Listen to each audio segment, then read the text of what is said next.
지난해 8월 신림동의 한 등산로에서 여성을 때려 숨지게 한 최윤종의 2심 선고가 오늘 나옵니다. 네, 골프 여제 박세리 씨가 이끄는 박세리 희망재단이 이 박씨의 부친을 사문서 위조 및 사문서 행사 혐의로 고소한 것으로 알려지고 있는데요. 관련 내용 포함한 사건 사고 손수호 변호사와 짚어봅니다. 어서 오십시오. 네, 안녕하십니까. 자, 지난해 여름에 있었던 끔찍한 사건이죠. 신림동 등산로에서 이제 발생했던 사건인데 이제 오늘 피의자 최윤종에 대한 항소심 선고가 나올 예정입니다. 자, 어떤 사건이었는지 다시 한번 사건 개요하고 혐의도 좀 짚어주시죠. 네, 작년 8월 17일 오전에 벌어진 사건인데요. 당시 최윤종이 서울 관악산에 있는 그 등산로에서 산책을 나온 여성을 따라갔습니다. 알던 사이도 아니고 처음 보는 여성이었는데요. 그 후에 마구 때리고 성범죄를 시도했고요. 등산객이 신고해서 경찰이 곧바로 출동을 했습니다. 경찰이 현장에서 최윤종을 붙잡았는데 당시 피해자가 큰 상해를 입었습니다. 그래서 처음에는 강간상해를 적용했는데요. 안타깝게도 이틀 뒤에 피해자가 세상을 떠났습니다. 그래서 강간살인으로 변경을 했고 구속돼서 수사를 받았는데 초기에는 굉장히 여러 가지 변명들을 늘어났어요. 그런 또한 태도도 굉장히 좋지 않았고요. 그런데 그 후에 주요 쟁점들에 대해서는 대체로 인정을 했습니다. 하지만 살인의 고의는 없었다라는 주장을 계속 이어나갔고요. 반면 검사는 살인의 고의가 존재했다고 주장하면서 강간살인 사형을 구형했고 1심에서는 무기징역형이 선고됐습니다. 네, 자 무기징역이 선고됐다라는 거는 이제 살인의 고의성을 인정한 것으로 보이고 그런데 이제 우리가 늘 의문이 드는 게 왜 사형이 아니라 무기징역을 선고하는 거냐 이 부분이 좀 늘 궁금하거든요. 네, 그렇습니다. 일단 1심에서는 검사의 주장대로 살인의 고의를 인정했어요. 근데 살인의 고의 인정함에도 할 때 당연히 증거가 필요한 것이죠. 그런데 이 살인 당시의 도구, 4월에 인터넷을 통해서 구입한 그 도구, 이게 계획성을 보여준다. 그리고 또 인터넷 검색 기록을 보니까 살인이 연상되는 단어들이 있더라. 이거 역시 계획성을 보여주는 것이고 또한 결정적으로 목졸라서 결국 질식에 의해서 사망했다는 부검 결과가 나왔습니다. 이런 것들 종합해 볼 때 살인의 고의는 인정이 된 것이고요, 1심에서. 그런데 지금 조금 전에 진행자께서 지적하신 것처럼 살인의 고의가 인정이 됐으면 이건 강간살인죄입니다. 그런데 우리 법상 강간살인죄는 법정형이 두 가지입니다. 사형 또는 무기징역. 따라서 사형이 아니면 무기징역이거든요. 그리고 1심은 무기징역을 선택했는데 그 이유는 당시에 재판부가 이야기한 내용들을 종합해 보면은 우선 반성하고 있다. 특히 반성문을 제출하고 또한 양형 관련해서 면담을 하는데 그 과정에서 반성을 했다라는 부분이 고려됐고요. 그리고 또 불우한 가정 환경 또한 정신질환도 고려가 되어야 한다라고 했습니다. 또한 사형을 선고해서 생명을 박탈하는 것보다 사회에서 영구히 격리해서 무기징역을 통해서 격리한 다음에 유족에게 사죄를 하고 또한 참회할 시간을 갖도록 하는 것이 더 타당하다라고 이야기를 했는데요. 여기에 더해서 사형제에 대해서도 언급을 했습니다. 즉 우리나라는 사실 97년 12월에 마지막으로 사형이 집행된 다음에 사실상의 사형제 폐지 국가로 평가받고 있는데요. 이러한 상황에서 사형이 집행되지 않는 상황에서 사형을 선고하면 이거는 가석방이 존재하지 않는 사실상의 절대적인 종신형으로 기능하는 것 아니냐. 그렇다면은 사형을 선고할 수 없다라는 취지에서 무기징역을 1심에선 선고했습니다. 네, 근데 1심 선고 이후 최윤종 측이 하루 만에 이제 항소를 했잖아요. 무기징역형은 너무 무거워서 부당하다 이런 입장을 밝혔다고요? 그렇습니다. 살인의 고의가 없다라는 주장과 함께 설령 그게 인정된다 하더라도 무기징역은 너무 무거운 거 아니냐 이런 양형 부당 주장을 내세웠는데요. 당시 최윤종이 재판을 받을 때도 뭐 고개를 자꾸 갸웃거린다든지 아니면은 최후 진술을 당시에 큰 죄를 지었다라고 이야기하면서 뭐 코를 뭐 만진다든지 등등 좀 비정상적인 모습들을 보여왔습니다. 또 그뿐만 아니라 당시 최윤종을 체포한 경찰이 법정에서 증언을 했는데 너무 빨리 잡혀서 너무 빨리 붙잡혔다. 뭐 이런 취지의 혼잣말을 했다. 네, 이거를 경찰이 들었다고 증언을 했어요. 또 그뿐만 아니라 붙잡히자마자 뭐 물 달라고 요구를 하더라. 이런 이상 행동들도 이야기를 했고요. 사실 우발적인 범행이다, 뭐 목조른 적 없다 등등등 상황에 따라서 계속해서 변명을 하고 거짓말을 해왔는데 이런 부분들을 고려해서 양형이 이제 결정될 것으로 보입니다만 어쨌든 최윤종은 1심에서 무기징역형이 선고된 다음에 곧바로 항소를 해서 양형이 너무 무겁다라는 주장을 했습니다. 네, 지금 이제 저희가 자막으로 나가고 있습니다. 등산로 살인을 한 최윤종에 대해서 2심도 무기징역이 선고됐다. 이렇게 지금 소식이 들어오고 있는데 이제 검찰에서도 2심을 1심처럼 사형을 구형을 했고 네. 그렇지만 이제 재판부에서는 무기징역을 또다시 선택을 했습니다. 이 결과에 네. 대해서 좀 어떻게 좀 보시나요? 상당히 용서받지 못할 범행을 저지른 것이고 예. 또한 그 후에 정말 어느 정도로 진지하게 반성을 하고 있는지도 의문이고 또한 유족들의 용서를 받지도 못한 상황에서 실질적인 그래도 일부라도 손해를 이제 보전하기 위한 조치를 취했는지도 잘 알려지지 않은 상태에서 사형이 아닌 무기징역형이 선고됐기 때문에 많은 국민들이 좀 의아해하고 또한 이 정도의 범행인데도 사형이 선고되지 않는다면 도대체 어떤 범죄에 사형을 선고하는 것이냐라는 생각을 하실 수밖에 없습니다.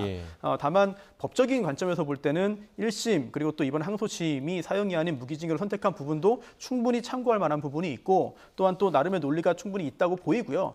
다만 이 무기징역이라고 하는 것이 사실은 여러 가지 이유를 가지고 있습니다. 특히 지금 사형 아니면 무기징역 둘 중에 하나를 선택해야 되는 상황에서는 1심뿐만 아니라 이번 항소심 법원도 여러 가지 고민을 했을 거예요. 그 결과 신중하게 내린 선택이 무기징역형일 것으로 보입니다. 근데 무기수라고 하더라도 평생 감옥에 있어야 하는 건 또 아니라고 하더라고요. 그렇습니다. 무기징역이라고 하면은 기한이 없으니까 죽을 때까지 감옥에 있는 거 아니냐 이렇게 생각하기 쉬운데요. 그렇지는 않습니다. 왜냐하면 우리 법상 가석방 대상이기 때문이에요. 유기징역뿐만 아니라 무기징역의 경우에도 20년, 법적으로는 20년이 지난 다음에는 가석방 대상이 될 수는 있거든요. 물론 이게 지난 2010년 무렵에 그전에는 10년이었어요. 근데 이게 20년으로 늘어났습니다. 그런데 이 20년 너무 짧다라는 반성이 있어서 작년에는 이걸 30년으로 늘려야 되는 거 아니냐. 이런 법안이 발의되기도 했습니다. 그리고 이걸 넘어서 아예 절대적인 종신형 제도를 도입하자. 즉 가석방 없는. 그렇습니다. 가석방이 없고 아예 나올 수 없는 감옥에서 생을 마감해야만 하는 그런 절대적 종신형을 도입하자는 논의들도 있는데요. 이러한 논의들이 이어지는 좀 배경이 있습니다. 왜냐하면 많이 알려지지 않은 것 같은데 작년에 벌어진 일이거든요. 2번 살인을 저지르고 특히 2번째 살인으로 인해서 무기징역형을 선고받은 다음에 30년 동안 수용 생활을 한 후 가석방으로 석방된 사람이 있는데 이 사람이 또 살인을 저질렀어요. 그런데 이 재판에서 1심의 선택은 또다시 무기징역이었습니다. 그러다 보니까 검사는 사형을 구형했었는데 이런 경우에는 사형이 마땅하다라고 해서 항소를 했거든요. 하지만 당시에도 재판부는 지능이 굉장히 낮은 점 또는 정신병원에 있었던 점 등등을 고려해서 이번에도 무기징역형을 선고했는데 이렇게 사람을 여러 차례 살해한 경우에도 과연 사형이냐 무기징역이냐 이걸 놓고도 이제 법조계에서 논란이 있고 또한 많은 국민들께서도 여러 가지 좀 혼란에 좀 빠질 수도 있다 이런 생각이 듭니다. 네, 고민이 좀 필요한 부분인 것 같고 최윤종에 대해서는 2심도 무기징역이 선고됐다는 소식 전해드렸고요. 자, 다음 주제로 좀 넘어가 보겠습니다. 골프 선수 출신 이제 박세리 씨에 대한 소식인데 박세리 씨가 이사장으로 있는 박세리 희망재단이 박 씨의 아버지를 경찰에 고소를 했다고. 어떤 소식입니까? 네. 고소 일자가 작년 9월입니다. 그래서 꽤 지났네요. 네, 그렇습니다. 9개월 동안 대전에서 수사가 이루어진 다음에 검찰에 송치를 했는데요. 혐의는 사문서 위조 그리고 위조 사문서 행사였어요. 이게 어떻게 된 거냐면은 이제 그 국제 골프학교를 만들어서 운영을 하려는 사람들이 있었는데 이제 박세리 선수 측에 의견을 물어봤던 겁니다. 그런데 이런 제안을 받고서는 이거를 박세리 씨 본인이 아니라 부친이 받고 여기에 대해서 응답을 한 거예요. 이런 참여 제안을 받은 다음에 의사가 있습니다라고 하는 그런 서면을 보내줬는데 이 박세리 희망재단 측에서는 전혀 모르는 일이라는 거죠. 그래서 우리는 이 도장을 찍지 않았다. 우리가 만든 문서가 아니다. 그런데 알고 보니까 다른 사람도 아닌 박세리 씨의 아버지가 이 재단의 도장을 위조해서 만든 다음에 문서를 마음대로 찍고 그 문서를 제공했더라. 그리고 그 문서가 결국은 이제 관련 기관으로 넘어가서 관련 기관에서 이 박세리 씨 측에다가 확인을 했거든요. 예. 그래서 이렇게 문서가 위조되었다라는 사실이 알려지게 되었고 결국 고소와 수사가 진행됐습니다. 아니 뭐 재단 측은 뭐 개인이 아니라 재단 차원에서 고소를 진행한 거다 이렇게 밝히긴 했는데 사실 이 박세리 희망재단의 이사장이 박세리 씨잖아요. 그렇죠. 그러니까 아버지를 고소한 게 아니냐 뭐 이런 얘기가 나오고 있거든요. 실질적으로는 그렇게도 볼 수 있습니다. 예. 다만 이제 법적으로 볼 때는 이 재단이잖아요. 네, 법인격이 있는 그 재단이기 때문에 재단 명의의 인장이 마음대로 사용되어서 결국 예. 재단 명의의 문서가 위조 행사된 것으로 법적으로는 구성할 수 있겠고요. 물론 이 재단의 이사장이 박세리 씨입니다. 예. 그리고 재단이 밝힌 바에 따르면 이사회를 열어서 이사회의 의결을 통해서 이 사건에 대해서 고소를 하기로 결정을 했다는 거거든요. 그렇다면 이사장도 당연히 이사니까 예. 여기에 대해서는 박세리 씨 역시 참여를 해서 의견을 밝혔을 것으로 보이는데요. 법적으로는 재단이 피해자이기 때문에 재단이 고소를 할 수밖에 없습니다. 하지만 실질적으로는 이제 박세리 씨가 만약에 반대를 했다면 실제로 이런 고소가 이루어지지 않았을 것으로 짐작이 되거든요. 그럼 실질적인 부분에 있어서는 이제 부녀 간의 갈등이 어느 정도 현실화된 것이 아니냐 이런 짐작을 할 수 있겠습니다. 네, 그러니까 이와 관련해서 이제 과거에 박세리 씨가 했던 발언도 이제 다시 주목을 받고 있는데 골프 상금을 아버지의 빚을 갚는 데 사용했다. 이런 사연이 좀 있더라고요. 어떤 내용이었습니까? 네, 사실 박세리 씨가 선수 시절에 굉장히 큰 업적을 세웠고 예. 그리고 또 많은 국민들의 지지와 성원을 받았고 또 정말 인기가 많았잖아요. 예. 그런 상황에서 여러 방송에 나와서 아버지에 대한 애틋함을 또 표현하기도 하고 또한 아버지가 또 아주 그냥 혹독한 훈련을 시켜서 이렇게 예. 성공했다라는 말도 했었는데 그 후에 상금을 받아서 또 계약금 같은 것들을 받아서 다 뒷바라지에 좀 부모님께 드렸다 이런 말을 하기도 했고요. 또 어떤 방송에서는 아버지 빚 갚는 데 다 썼다 뭐 예. 이런 약간의 농담 섞어서 그런 이야기를 하기도 했거든요. 그렇게 아주 남달랐던 부녀 관계로 보였던 이 두 명 사이에서 이런 일이 벌어졌기 때문에 많은 사람들이 굉장히 크게 놀라는 것 같습니다. 네, 이번 사건과 관련해서 앞으로 좀 어떤 부분을 눈여겨보면 될까요?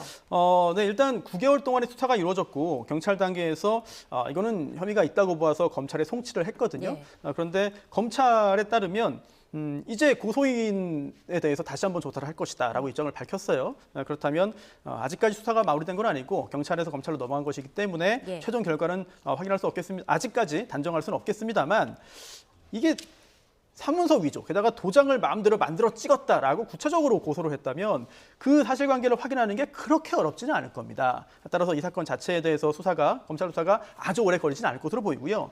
또 하나 중요한 거는 그동안 아무런 문제가 없었는데 갑자기 이 건 하나 때문에 이렇게 언론에 공개될 정도로 고소를 하고 이 9개월 동안의 수사를 적극적으로 진행하겠느냐. 짐작입니다만 이 건 외에 다른 갈등이 이제 내포되어 있었거나 네. 아니면 이 건으로 인해서 그동안의 갈등들이 다시 수면에 올라왔거나 이럴 가능성도 배제할 수는 없어 보입니다. 예, 자 주제를 한번 간단하게 좀 바꿔서 이야기를 좀 나눠보겠습니다. 서울 강남의 한 도로에서 이제 만취 상태로 운전 중에 앞서가던 오토바이 배달원을 치어 숨지게 한 유명 DJ 안모 씨 관련 사건, 검찰이 징역 15년을 구형했는데 지금 이 사건에 대해서 다시 조명이 되고 있는 게 변호인의 이 발언이 굉장히 좀 조명을 받고 있습니다. 그렇습니다. 검사는 징역 15년을 구형했죠. 예. 근데 이 사건은 피해자 사고가 두 개입니다.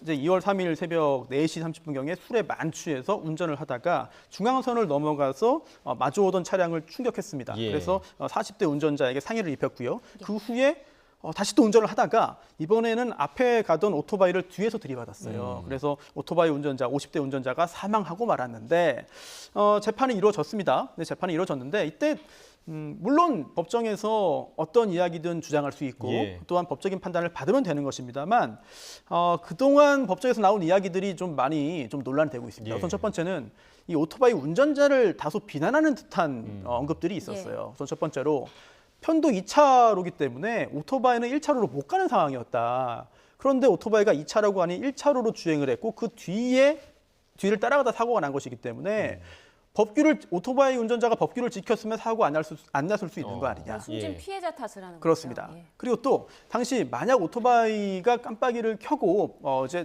차로를 변경했으면 이제 뒤에서 조치를 할 수 있었는데 그러지 않았다라는 역시 피해자 측을 탓하는 듯한 그런 발언도 있었고요. 그리고 또 1차 사고 후에 하차해서 이 피해자와 한참 동안 이야기를 나눈 다음에 이동한 것이기 때문에 이거는 그냥 방치한 것이 아니다. 고도 조치를 한 것이다라고 주장을 했고 또 당시에 술에 만취했잖아요. 근데 이 술 취한 경위에 대해서도 발언했습니다. 연예인으로서 방송국 사람들과 또 만나야 되기 때문에 술을 마셨다. 이게 변명이 되는지 모르겠어요. 예. 네, 그런 얘기를 했고 게다가 더욱더 이제 많은 사람들을 좀 의아하게 만드는 거는 좀 국위선양입니다. 예. 네, 국위선양인데요. 굉장히 유명하고 또 변호인의 이야기에 따르면 표현을 그대로 빌리자면은 연예 분야에서 천재적인 재능을 갖췄다. 천재적인 재능. 예, 그리고 또 해외 공연 등으로 국위를 선양했다. 본인 스스로 얘기한 거죠. 네네, 그렇습니다. 예. 이런 이야기를 했고요. 또 제가 뭐 직접 제가 확인한 건 아닙니다만 당시 최근 언론 보도를 보면은 종로경찰서 홍보대사였다는 거예요. 과연 이게 형량을 낮추는 도움이 될지는 모르겠습니다만, 네, 오히려 역효과를 내진 않을까 걱정도 됩니다만 이런 이야기들을 하면서 또 반성문도 수십 차례 써서 냈고요.